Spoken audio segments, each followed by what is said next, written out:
So if you ever get oil inside your spark plug tubes and goes into your piston, suggest you get spray cap, secure it to a nozzle, I got this hose from a fish tank. I don't know exactly what size it is, probably like 1/4. Run it here, then I put a straw over the hose.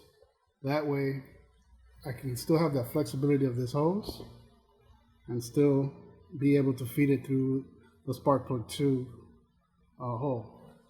I'm going to demonstrate right now. I'm going into cylinder number 6. Guides it right through.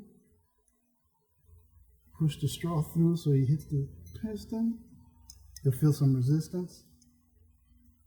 Kind of want the hose to bend. Hook it to your nice little shop vac. And bam.